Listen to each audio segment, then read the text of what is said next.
Meetings are our part of everyday life. In fact, if you have seen my division contest speech, it was basically marking at meetings. Because when the lockdown started, we all thought we will be away from meetings, we'll be at home. But then online meetings followed us wherever we were.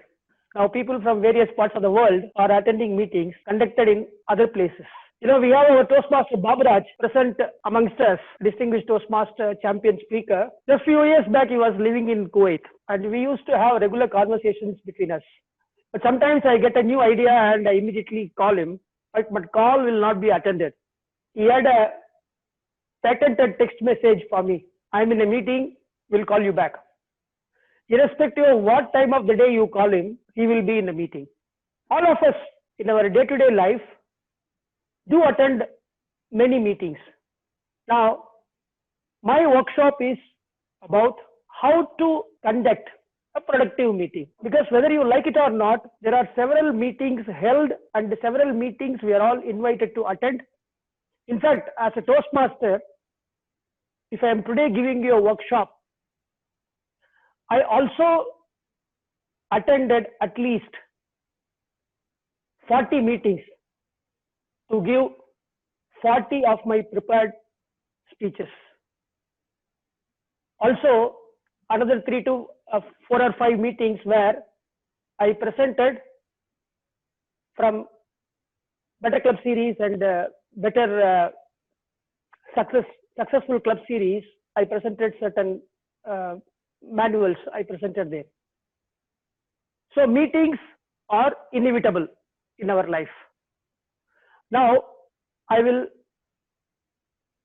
want to present to you a workshop in which we will learn how meetings can be productively conducted, because meetings do take up a lot of our time and you may end up spending your valuable time. Organizations also spend a lot of money in conducting meetings. If the meetings are not productive, then the time goes a waste. So let me now start my presentation. I hope all of you have downloaded the workbook on how to conduct a productive meeting, which is shared in our chat box. If you have not yet downloaded, please do download. So let me kick off. Now, why do we have meetings? First of all,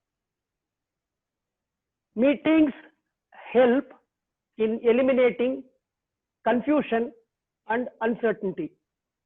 For that purpose, meetings are held. Meetings are conducted to generate ideas.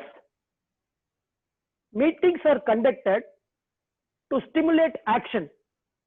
There may be stagnation in a project that we are doing, and we want to call people to reassess where we are, or we have a purpose and want people to take action towards certain things. To stimulate action, we conduct meetings. And we also conduct meetings to clarify goals and objectives, reinforcing them to the team members. Meetings are also held to define responsibilities of people, what one person should do in the organizational life or in their social life or whatever. Meetings are, lot of meetings are actually held to solve problems, because we do encounter issues in our work life. Even in Toastmasters, we have issues, and then to solve these problems, we conduct meetings. And another reason why meetings are held is to disseminate information. Now, the information flow can be to the leader to colleagues, or it can be other way around, from colleagues to the leader, because information flow is essential for taking decisions, taking actions to make progress. Without information, people will be totally lost. So meetings help in disseminating information. Now, what is going to be our course content today. I have about 40 to 45 minutes overall. In that, I would like to cover how to plan for a meeting, what are all the things we should take care when opening the meeting, how to handle a meeting, because the meeting is in progress, there are several participants. How do you lead and handle the meeting so that it is productive? And how to conclude a meeting, because a meeting is held, a lot of people participate, and then finally you need to also have a conclusion to the meeting. Otherwise, you will not feel that you have had a productive meeting. Finally, after you have a meeting, you need to evaluate whether the meeting served the purpose for which it was conducted. All of us Toastmasters regularly have several meetings we conduct. Now, let's begin. Any meeting is commencing by having a purpose. Assume you are in the office and suddenly you are getting a call from someone, your manager, for example, or your colleague, saying that we need to have a meeting in another 5 minutes. You don't know what for the meeting is called. You are totally blank. How will you contribute something worthwhile in that meeting? A meeting without purpose is a non-starter. Meeting should be having a purpose. Once you have a purpose, you need to decide who are the people that should be part of the meeting. People who are relevant, important for the purpose of the meeting should be there, should not be missed out. People who need not be there should not be called, because it may waste their time, energy, and also ultimately cost the company. Then we need to also decide where to have the meeting. So you have the why, you have the who, and you have the where. Then we need to tell the people to come for the meeting. So we'll have to inform. You are selected all to attend, but we need to also find out their availability and then inform them there is going to be meeting held. If you have not even informed that there is a meeting, how they will participate. For example, today's meeting where I'm having the workshop, we had a pre-meeting yesterday between the VP Education, President, and the MC of the day to decide on how the meeting is going to be conducted, what I am going to do, what they need to do for this purpose, and then developing an agenda. So without an agenda, the meeting cannot be structured. Now, let's get into the workbook. I request you to take the workbook, turn to page 5 of the workbook.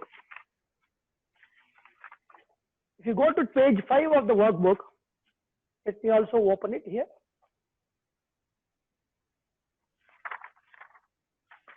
There is exercise 1. There are 2 choices given for you for a meeting. Can some of you open the workbook? Yes. Just raise your hands, it is nice, yeah. See, if you see, the first choice for a meeting is a problem. It's a problem solving meeting. The membership of your Toastmaster club has declined in the past year, dropping from 28 members to 15. Our club growth director must be very, very interested in solving this problem. Only 10 of these members attend meetings regularly. Meeting quality has suffered. The club's president decides to hold a meeting with the rest of the executive committee. What should be the effectively worded purpose for that meeting? So I want you to squeeze your brain a bit and write a purpose statement. Even in a piece of paper you can write. If it is a PDF and you cannot write, you can write in any paper that you have. You can write what can be the purpose for this meeting. So what could be the purpose?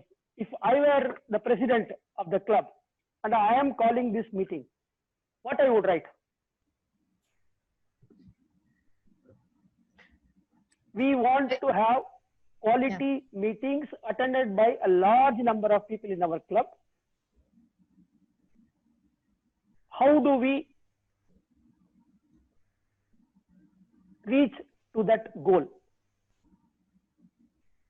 We need inputs from our executive committee. Could be a purpose statement, or a purpose statement can be even smaller. I request if any one of you can volunteer and tell me what could be a purpose statement according to you.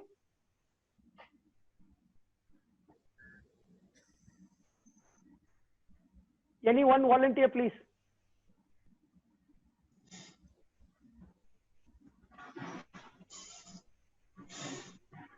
Yes. Yeah, there is no right or wrong answer. You are just testing out the choices, right? Alka, can you give a purpose statement? Yeah, I would say it's since our membership has gone down, we need to first of all see the reasons why it is going down and see how we can bring our members back, because the club is yeah, like you said, because quality meetings happen when we have more members. Yeah. If you go to the second part of the same exercise 1, there is another choice given. For example, it's an organizational setting. Your company has revised its employee policy handbook. Now, the areas concerning vacation time, sick leave, absenteeism policies are covered in that new employee policy. The HR department wants to get a feedback from employees about the revisions. So most likely you will be calling the department heads for a meeting. So what would, if you are the HR department head, the main stakeholder for the policy, if you are calling the meeting, what would you write there as a purpose for the meeting? So the purpose for the meeting is that, are the policies newly introduced acceptable to all our employees? Is there any changes that is required? Because you are trying to find out whether the policy is acceptable to all, or is there any improvement that can be done? Can be one of the purposes. There can be other purposes also for this. Now, taking forward the purpose, if you go to the next page, page number 6 of the PDF, there it helps you to plan the meeting in the way I have told you now, stating the purpose, selecting the participants, selecting location, informing the participants, developing an agenda. So if you see, exercise 1 gives you separate spaces for writing out all this. For example, purpose. Purpose we already stated. Purpose of the meeting is how to improve quality of our meeting and improve participation. The purpose. Time. How long the meeting is to be held. See, many a times, if you see, I receive meeting invitations in my office also. They will always mention the start time. There will never be an end time. The meeting will go on open-ended. Is it possible, is it good to have a productive meeting by just having the opening time and not having an end time? If you don't have an end time, what will happen? The meeting will go on and on without any purpose, and people's other jobs and other appointments may also be affected. So you always used to have to say that the meeting will be for 30 minutes, 15 minutes, 1 hour. So you define how long the meeting will be so people can plan it. And then the people who have to attend, participants, you can list down where you are going to hold the meeting. So depending upon the number of participants, the meeting location is to be selected. Also, another important thing that is needed for a meeting is what level of privacy is needed for the meeting. For example, if a meeting is to be held between only 2-3 people, it could be held in a office setting. The manager can call the participants into his cabin and have the meeting. There could be a meeting where many department heads will be participating, so it can be held in a mini meeting room. There could be a meeting where a large number of staff will be held. For example, Apple's product launch is a meeting. Now, when iPhone is launched, they are holding it in a large conference hall where many people participate. Even our DTAC meetings, which we used to hold physically before, it was held in a Arab Open University or in a hotel. We book a big hall and then there we have the meeting. So depending upon the participants, privacy that is needed, disturbance that needs to be avoided, we select the location. Then only the meeting can be productive. And the other thing that is necessary is that the meeting should have special arrangements.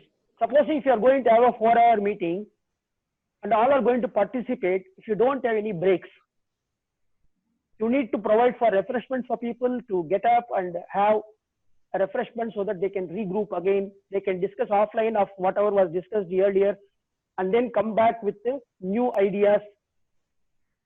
They can munch the whatever thoughts were earlier discussed. For all that, you need to make special arrangements. These special arrangements may also include providing flip charts, a presentation screen, laptops, computers, and mics. All these things may be needed depending upon the number of participants and where the meeting is held. So we need to take care of these special arrangements as well. And then the agenda. So once you have the purpose, all these things you have listed, now you have to prepare the agenda so that the agenda allows you to focus on specific things. Like as the finance head of our company, I regularly attend our board meetings. Now, none of our board meetings are held without an agenda because the chairman goes through item by item in a very focused way, and the discussions are very focused on the items that are appearing in the agenda. Any other item we want to discuss, there is a last item added in the agenda as any other matter with the permission of the chair. So you can have an open-ended item, but that is the last priority. All other items are very, very specific. Then only the meeting can focus. Finally, what are all the assignments given to different people? You have called the participants. Which participant has to do what? There may be participants who may be bringing in a research report to present to the other members. There may be participants who may be bringing in the issues that are impediments in achieving a goal, the problems that are there, obstacles that are there. So to them, to prepare, enough time is given so that we can tell them that this is expected of you as a participant when you come for the meeting. So all these things are taken care. Now let's go to the types of meetings. So there are basically 3 types of meetings are there. One is the information giving meeting. Like I said, the product launch of Apple can be considered as an example. That meeting gives you information about Apple's new product, what all the features. There may not be interaction with the participants. The question and answer session may not even be there. A presentation is made, people are given the information. A company's financial results announcement could be an information giving, and also question and answer session may follow after that. Recently, we are listening to our Indian finance minister addressing the press about the various policies that they are introducing to stimulate the economy. That is the information giving meeting example. In our companies, new product launches, new policies, all these given by the CEO or the leader, department head to others. It's an information giving meeting. Then we have the information taking meeting. What is this meeting? This is what most of us are part of.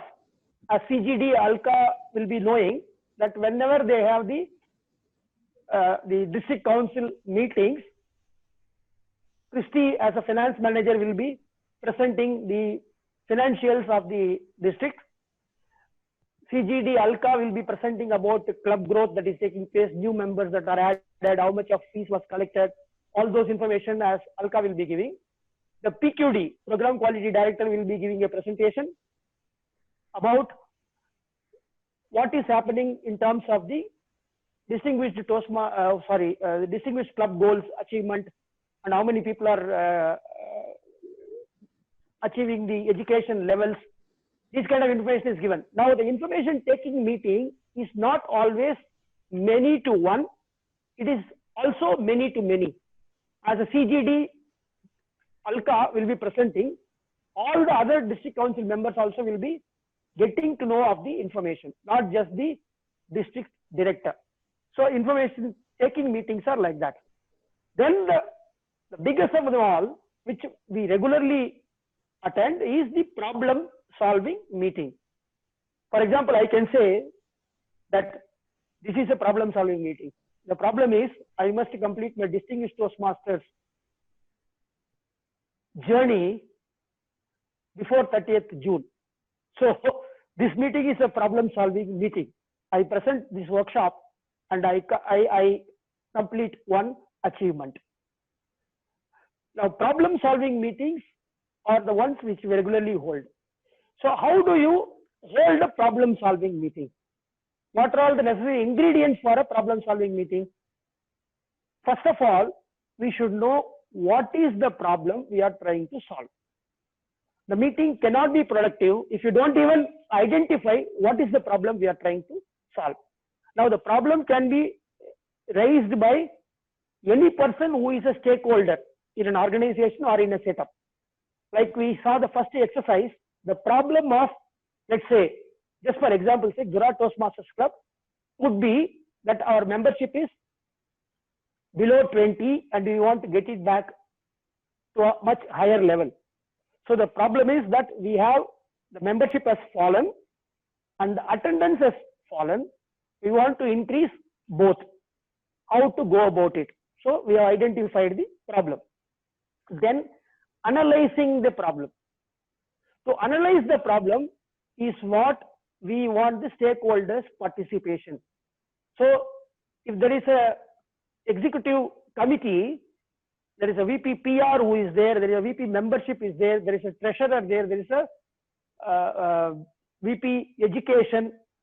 All of them have to contribute to analyze the reasons for the problem that we have identified so that they can come up with their suggestions and solutions, possible solutions. Not all solutions need to be accepted, but they can analyze. And then they can suggest the ways and means through which this problem can be addressed and the solutions can be found. Now, all suggestions are not acceptable. We need to analyze and see what is possible, what is probable, what is feasible. That is what evaluation does. Now, in this whole exercise, identification of problems takes the uppermost priority, then analyzing the problem, suggesting the solutions, and then evaluating the solutions to decide the final outcome. Now, if you are going to have a meeting for this purpose, unless you reach the fifth point, selecting a solution, we can say the meeting has not ended in a productive note. So you need to have the agenda that clearly lays down all these points.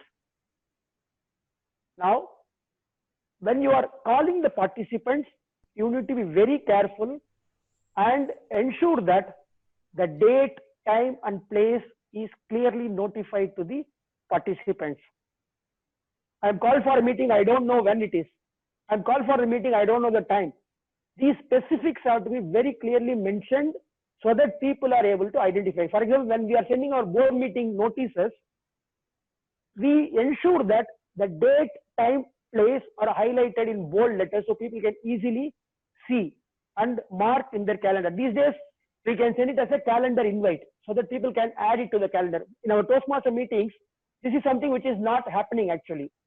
We should actually send it as a calendar invite to all our members so that they can click and add it to their calendar. A reminder is automatically added. A Zoom meeting is sent as just as a link to people. So people may forget. If you send it as a calendar invite, they click and it gets added to their calendar. Purpose and desired outcome. So why you are holding the meeting and what do you expect at the end of the meeting has to be clearly defined. What they need to bring. For example, I have called VP membership for the meeting.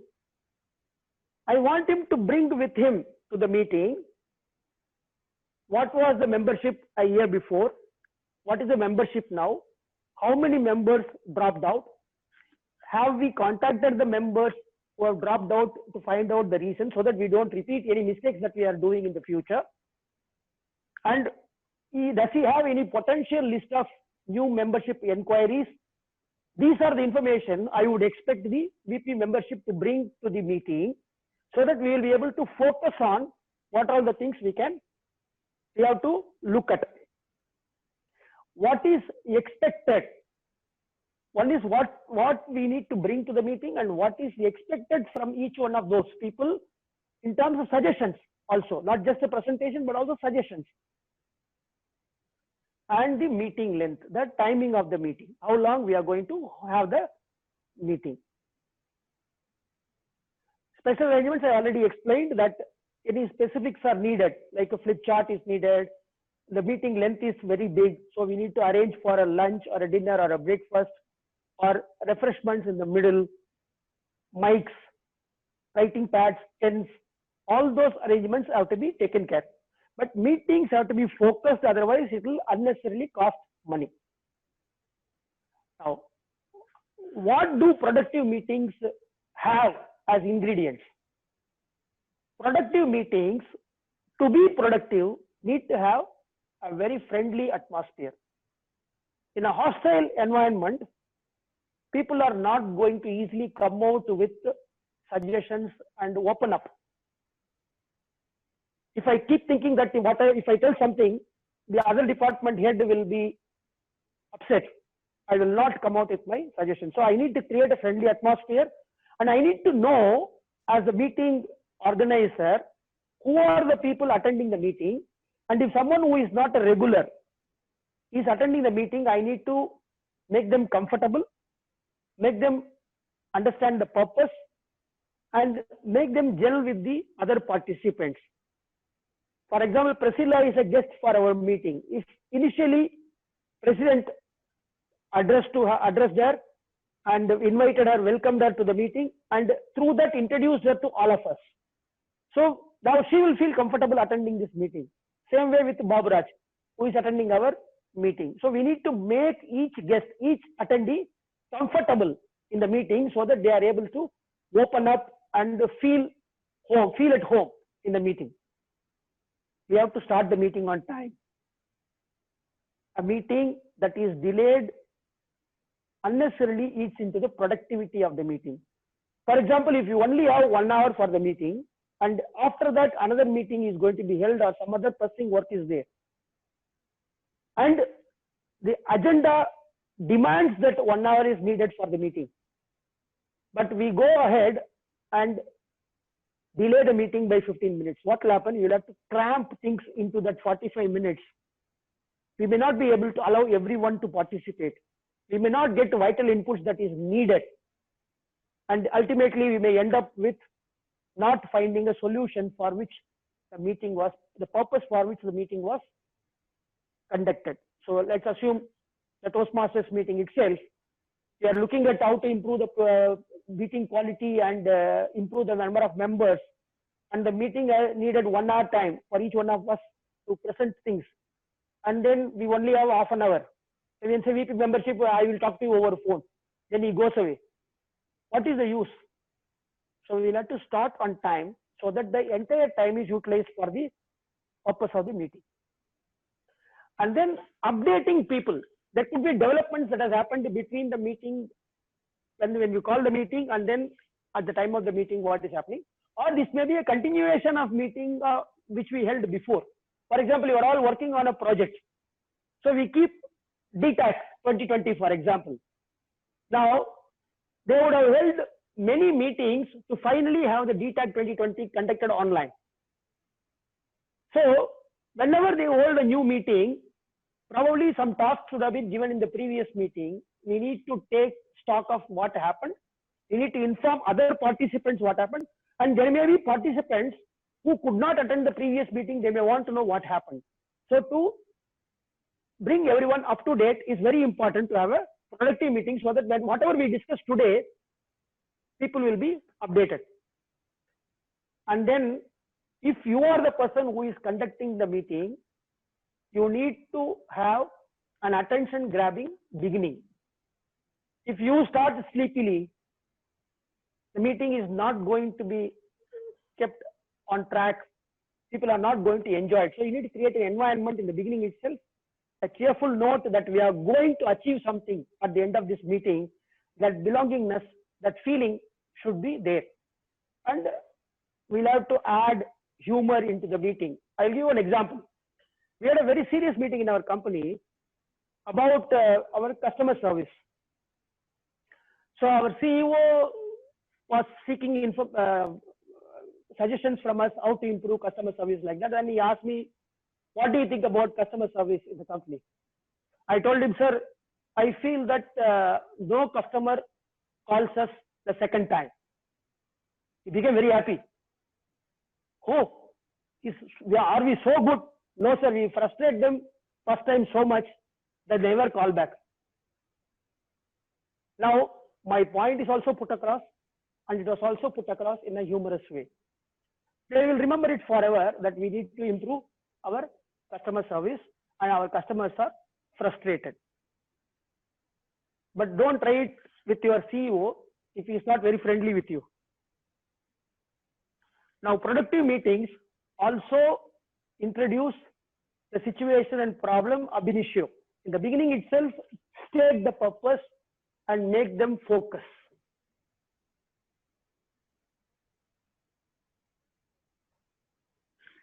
Welcome everyone. I already told. Establish the discussion method. How we are going to discuss? Are you going to have a open house kind of a situation where anybody can talk at any time? That will create more confusion. So we will first of all maybe present a report and then tell the problem to all. Then you call one by one to participate and look at people who are not participating and ensure that you ask probing questions at them. What do you think, Aji? I have not heard your suggestions. I have seen you giving wonderful suggestions in the past. So that may prompt him and make you feel important in the meeting to come out with his views, because our idea of the meeting is to get everyone participate and gather the best from each one. So that we should have the discussion method creates that. Authoritarian method of I say you all agree will not help you to solve a problem in a productive way. So meeting leaders, what all they should have? They should first of all have poise. They should not be feeling jittery, nervous. Oh, how I am going to solve the problem? What is going to be the feedback from people? All that should not be there. They need to be composed and calm. And they should be sensitive to the attendees. Some people open up very easily. Some people will be a bit of an introvert. We need to make them to speak. So it's the atmosphere that you provide that will help them to speak. And we need to show that we are impartial. For example, a meeting is held, a sales meeting is held. I am called as a finance head, but I have some suggestions on how to improve the sales. But the leader only focuses on the sales guy and ignores my suggestions totally. Do you think next time I'm going to speak up? No, I will stop. So each participant should be made to feel that their contribution is vital and important. Even when we negate their idea, it has to be done in a very nice manner. Yeah, it is a good suggestion. But I think let us have the view of the sales manager as well. That makes me feel belong to the meeting. I should be tactful, like I told you just now, a sense of humor, a good judgment. So what is a good suggestion that is coming? I should be able to capture that. For that, what do I need? Good listening skills. If only I talk and people are listening as a leader, I'm not going to have any solution coming from them. I may only get reassurance of whatever I thought. So the kind of autocratic way of functioning only will be there. So if I have to actually get good things from people, I need to have good listening skills. I have to be patient. I should not interject. Allow people to complete. And if you are a participant, you should never try to speak over others. So the good listening skills are needed for each participant is a leader actually in the meeting. So you need to also be patient enough to listen to other person, maybe note down your points and then speak up when your time comes. That will help you in a productive meeting and also in help in saving the time. So this I have already told you, get everyone participating, promote an open atmosphere so people are not into a shell. Summarize after every person's presentation. Let us assume if somebody is presenting about, let's say VP membership is presenting about why the club membership is falling. Now, I should finally summarize saying that, yes, Aji, your presentation was good. And I think you are saying that maybe our meeting location is a big impediment for members to attend. Maybe we should be nearer to the members. Maybe we need to change the meeting timings. That is the reason why the membership is falling, and that is the reason why not more people are not attending. Yeah, so you get the juice of whatever the presenter has done and summarize it for everyone to listen and agree to it. And the summarization sometimes can help also to others to prompt others to come with their suggestions. Use transition. What is this? Transition is basically from one agenda item, you may be moving to the another agenda item. So you need to put a full stop to the previous discussion. If you keep it open-ended, even when you have transited third item from the item you have already discussed, somebody may suddenly start discussing about the old thing again. It will not help you in a productive meeting. So you need to have a closure for each agenda item you have in the meeting. So discussion techniques, again, asking questions to people to make them to participate openly, and then testing solutions. We'll have to fit the, supposing somebody is coming out with a solution, we can say that, yeah, this looks like a good solution. Let's say we can accept the membership fees through quick link of NBK. Now, what do you think about this? Is it a good solution? Will that allow people to make the fee payment fast? Then people can tell you that not everyone is having the NBK app. Not everyone can pay through this. Some people are hesitant to pay through KNet, but those such things will come. Only when you test the solutions in the theoretical environment, people can again be made to participate, keeping on track. So you need to keep focusing on the problem in the meeting to arrive at a productive outcome. Otherwise, what will happen? People will digress. Many a times, meetings digress from the main point, go to somewhere else, and again we need to refocus them. I have seen it many times in Toastmaster executive committee meetings. I have seen we go to some other place and then again revert back. Suddenly when we are discussing something, they'll say, is it your new phone? When did you buy it? Oh, you just now came from India. All those things will be discussed.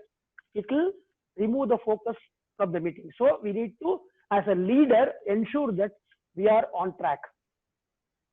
Work towards consensus. Not all points told by every person can be accepted. So the people who have given some points and whose points are not considered should not be feeling let down. So we need to make them feel happy by properly convincing them that their point is good but we are not able to take it for these reasons, and make them to agree to other people's viewpoints also. So creating a consensus helps to reduce animosity and hatred.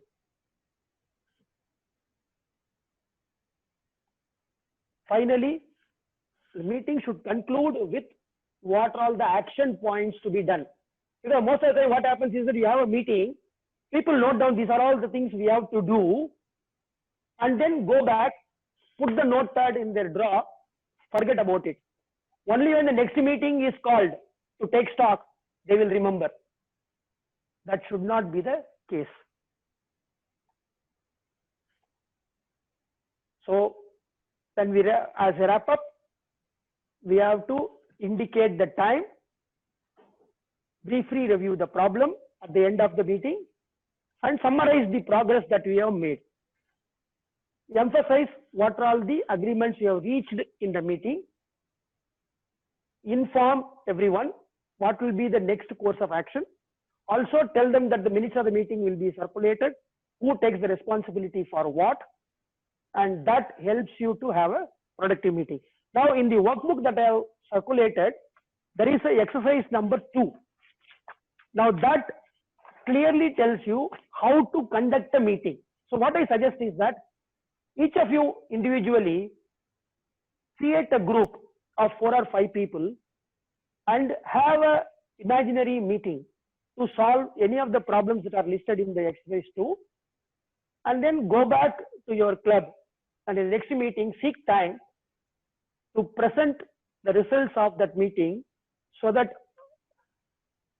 whatever I have presented to you today of conducting a productive meeting would have helped you to learn something, and you would have put that into practice. I sincerely hope our club members also do this and revert to us in the next meeting with a small 5-minute presentation on any of the problems that are listed in the exercise 2 by forming a group of 3 to 5 people. Ideally, I should have done the workshop now and they should have done the exercise now. But since we are in an online meeting, it is a little difficult. So we are postponing it, that part, to the next meeting. I thank you very much for attending the meeting. Also, in the wrap up also, that Thanksgiving needs to be there for people who attend the meeting and for their time. Now, after the meeting is over, there is something else we need to get. How did the meeting go? Did you do your job well? Was the meeting conducted nicely? Was the meeting productive? Who can assess it better? The person who can assess it best is you yourself, who called the meeting, who conducted the meeting. You know whether you reached the purpose of the meeting or not. Then you can also have a neutral observer attend the meeting. For example, in our meeting today, Babu Raj can be an observer. I can get back to him and ask him, how was the meeting? How was the workshop? Did I present well? Did it solve a problem that most meetings are not productive? Did it give some inputs to the people? Did they learn something? I can get an input from him. And I can ask the participants, sending a survey to them, maybe at the end of the meeting, asking them to fill up. Did the meeting serve the purpose? Did you get what you wanted? Did we get what we wanted? So that ends my workshop. I hope you all were benefited. I once again call upon you to look at exercise 2, form a small group of 4 or 5 people. It can be your family members also. And ideally, it will be, if Toastmasters members are there, it will be good. One of you should take the leadership role in that, and then revert back with a presentation in the next meeting.